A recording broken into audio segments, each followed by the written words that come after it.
So who are the top 10 best bosses in From Software history?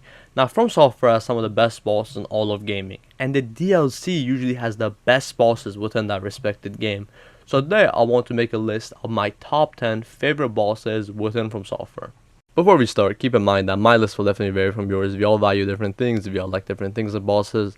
But I have over 300 hours on every Souls game. I have 1,000 hours on Elden Ring, and I've fought these bosses countless of times. So I want to share my opinion and share my list with you guys. But let me know what your list is and who are your top 10 favorite DLC bosses in From Software. Number 10, I have Erdtree. Now there are two aspects of this fight that I absolutely adore. One is Egon's voice acting.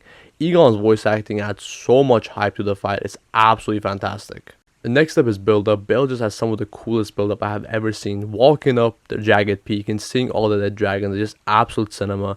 And when you finally make it to Bale, he meets expectations every single time. He's definitely the most cinematic fight in the entire franchise. Every single move he has feels like it's coming straight out of a movie, which is absolutely awesome. Now I will say I probably don't like Bale as much as most people do. I have another dragon way higher than him on the list, but I think Bale is still fantastic.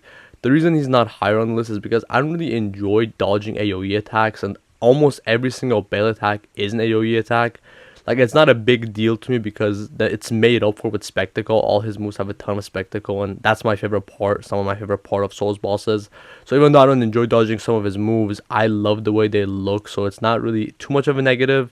I love Egon, I love his story, I love the voice acting, I love the music, I love how he looks. So there's too many positives for me to just like not include him, but there are some negatives that hold him down compared to other boss fights. But yeah, Bale is number 10 for me.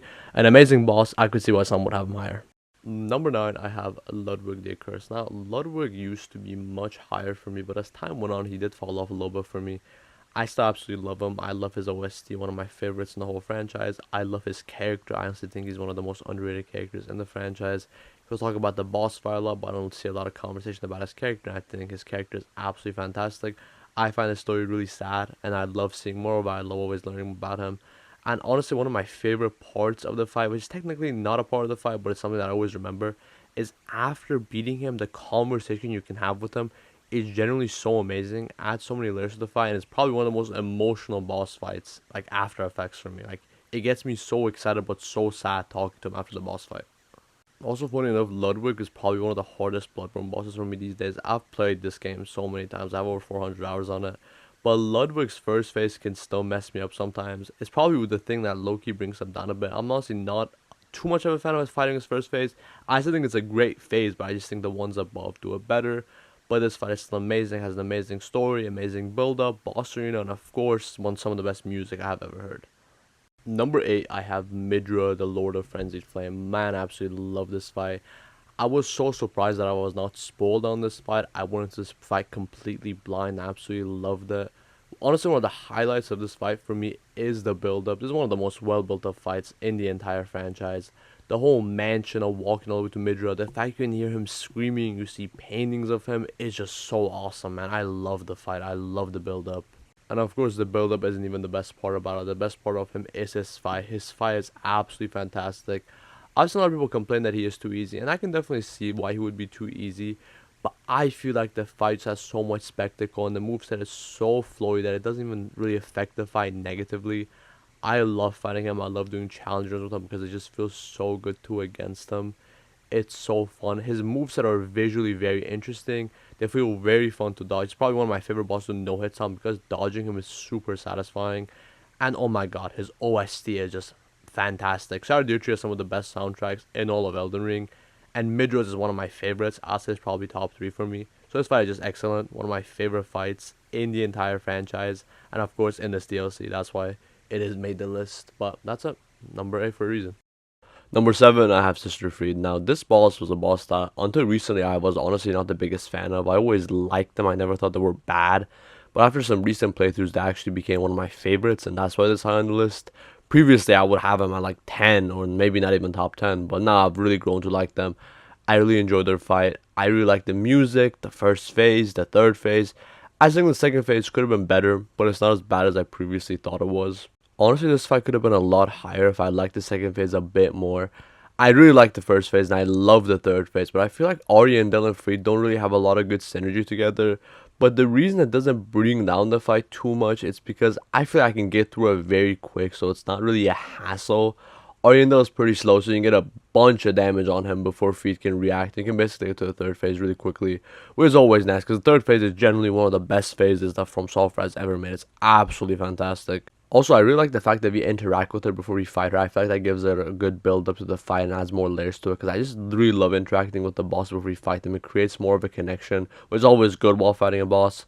Overall, Frieza is a boss with a great moveset, great sound design, 3 great phases. And I would say the fact she has 3 phases is a really nice gimmick, because up until this point, no boss had 3 phases. And I still remember when I first fought her and saw the third phase, how absolutely shook I was. I was in the call with my friends. I was screaming. They were all screaming. It was such a fun experience. I'll never forget it. And number 6, I have Lady Maria. I absolutely love Lady Maria. I remember the first time going to the clock tower and just hearing her name, being super excited to see her. And when I finally saw her, she definitely met the hype. The whole fight was just so beautiful. I'll never forget the experience of going to the clock tower, excited to see Maria, and finally getting to her and fighting her for hours. It was just generally one of my favorite experiences while fighting a Souls boss. And even 7 years later, it's been like 7 years since I first played Bloodborne, when I refight her, I still get somewhat the same feeling, which is very rare for me. Usually bosses can't recreate the feeling they created the first time when I fought them, but Lady Maria and the Astral Clock Tower almost always did that. That's why she's always going to be one of my favorite fights ever. Now, while fighting Maria, I believe her fight has something no other fight in the franchise almost has for me, and that the fight entirely feels tragic. While you're fighting her, the entire thing feels sad, but at the same time, it feels like a dance. I really enjoy fighting her, and I really like how she gets more desperate to defeat you as the fight progresses, stabbing herself using the Vile Blood magic. I think it's all very cool. I love the fight, I love her story, I love the build up, the music, her moveset. This boss is just perfection. The only reason she's not higher on the list is just I simply prefer the ones that are higher, but this boss is generally perfect in my eyes. Number 5, I have Dark Eater Midar. Now, I know Midar isn't as popular as he used to be because of a certain other dragon that recently got added, but Midar is still my favorite dragon fight in the franchise. I genuinely believe he's perfect in every single way. I still love Bale. I talked about how much I like him earlier. I think it's an incredibly cinematic fight, but in terms of moveset, I think Midar is much more fun. I love how he gets in your face. For Bale, I feel like it's just a lot of AoEs. Now that Midar doesn't have AoEs, he still does them, but I like how most of his attacks are personal. For Bale, it felt like more AoEs, which is something I do like, but I just prefer Midir's playstyle way more. I get way more excited while fighting him. I enjoy no-hitting him way more. Midar is just an amazing fight, and he has one of my favorite OSTs in the franchise as well. Now, that's something you're going to be hearing a lot when I'm talking about my top 5, but these fights are fights that still get me hyped up no matter how many times I fight them. Like I said, I've played these Souls games so many times. I have all these boss moves that's basically perfectly memorized, but Midar is one of the bosses that even though I can basically no-hit him every single time, he's still incredibly fun.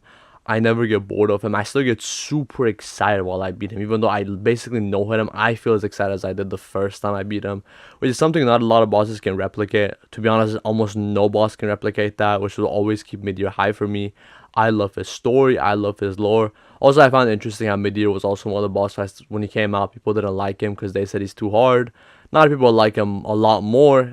For a long time, it was the best dragon fight. Bale came out, a lot of people changed their opinions, which is completely valid, but to me, Midar is still the best dragon fight, and a fight that I always look forward to, no matter what Dark Souls playthrough I'm on. Number 4, I have the Orphan of Cost. Now, the Orphan of Cost is similar to the number 3 boss, and something I'm going to mention. I feel like he's the furthest you can push the Bloodborne gameplay without it feeling like bullshit, basically. His moveset is so fun. Pairing him is so crazy. He is so aggressive. And it's just an absolute blast. I love fights that push the gameplay to the maximum that they can. And I feel like Orphan of Cost does that with Bloodborne perfectly. The crazy part is, I don't even think gameplay is the best part about Orphan of Cost. This man is generally good in every single department.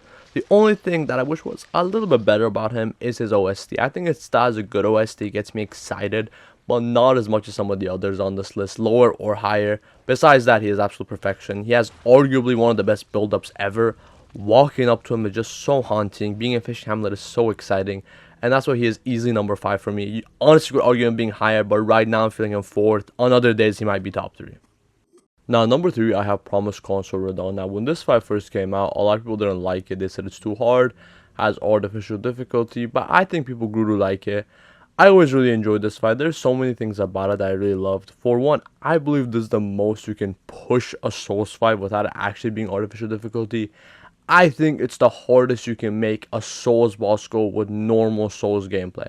And I absolutely love this fight. I think it's fantastic in so many different ways. And even though people have grown to like Radon more, I know it's probably still surprising to see him over someone like Ludwig, Fried, Midar, Bale, Maria. But I just love this fight, man. In terms of a fight, it's definitely one of my favorites ever. I have over 400 hours on every single Souls game. And the fights get kind of stale for me after fighting these bosses over 20 times. But Radon is one of the only bosses that I get never tired of fighting. I have fun fighting him the first time. I stopped fighting him the 20th time. He is so hard, but he's still so fun. I love his music. It has one of my favorite tracks in the Souls franchise. And the fight is just hype. That's the best way I can put it. It's one of the most hype fights in the franchise. I get excited every single time. Now, when it comes to the fight, I like him more than number 2. But the reason that I have number 2 over him is because of the lore and story. Even though I enjoy the story of Radon and Miquella, I'm a defender of them. I feel like it could have been handled better, especially compared to 1 and 2. I think they're just done way better, and that's why I have them at number 3. But like I said, an excellent fight. One of my favorites in terms of combat. Music is one of my favorites. I understand if you don't like it, but it has always been an amazing fight to me. Number 2, I have Mesmer the Impaler. Man, I'll never forget my experience of fighting Mesmer for the first time. Just walking into that room and seeing his cutscene, hearing the voice acting, is just something I'll never forget. I believe that Mesmer has the 2 best cutscenes in the Souls franchise when it comes to boss fights at least. It's just incredibly emotional, the voice acting is perfect, the story is amazing. I just never get tired of seeing it, I'm gonna be honest. Out of every boss in Shadow Erdtree, I would say Mesmer is the one that came out on top. Everybody loves this guy, and I can see why. I believe what he has is a perfect moveset. Everything about him is perfect. He's incredibly balanced, all his moves feel flashy. He has the perfect amount of spectacle and gameplay. I have never get tired of fighting him. He's one of the bosses that I really enjoy no-hitting because I find his fight to be kind of easy these days. But it does take away anything from his fight because it's just so fun mechanically to dodge, to see the moves. It's just fantastic. Now, before we move on to number 1, I want to say that Mesmer is incredibly close to being number 1. I used to have him as my number 1. If you go down my page, I'm sure you can find a video where he is number 1. And I still think he's interchangeable. That opinion has not changed too much, but after some time has passed, some refighting, some replaying, I do believe that number 1 is slightly better because of the fight, but I think it's still very interchangeable and very close. And if you have Mesmer as your favorite DLC boss, I completely understand. Number 1, I have Slave Knight Gale. Listen, I know this is a very boring pick. Mesmer and Gale back to each other is very boring, but I don't want to change my opinion to just be different. This is generally what I believe. I love fighting these guys. Gale has been one of my favorite bosses in all of gaming for like 7-8 years now. I can't not put him on here. I generally love him. He's not my favorite Souls boss, but he's my favorite Souls DLC boss. I generally think he deserves all the praise he gets. Now, some people call him overrated, and I definitely understand that. I think some Gale fans can be really toxic if you don't have him top 1, but he's genuinely a masterclass fight. Just the phases, man. All his phases are amazing. First phase starts so exciting, so ambitious. He just constantly gets in your face. It's so fun. And then you have the second phase. You get a beautiful cutscene about the Dark Soul. Amazing. And then he starts fighting you. It's a great second phase. I don't want to downplay the second phase. But then you get to the third phase. The greatest phase in all of FromSoft history. I'm telling you, the third phase of Gale generally had me shook. I love it. I never get tired of it. The music gets hype. The arena for this boss fight is absolutely amazing. The story and lore implications are great. The difficulty is perfect to the point of where it's always challenging when you fight him, but you're not going to get stuck on to the point where you get annoyed. I love fighting Gale. I generally have never had a bad time fighting him. And he's one of the bosses that's the hardest for me to no-hit. I haven't been able to no-hit him yet, which is really fun for me because I know him most bosses pretty quickly. I absolutely love this fight, and even though a lot of people praise him, I think he absolutely deserves the praise. And that's it for my top 10 favorite Souls bosses. I absolutely love making this video. I love talking about Souls, especially the DLC bosses. They're some of my favorite things, and that's why I decided to make this video.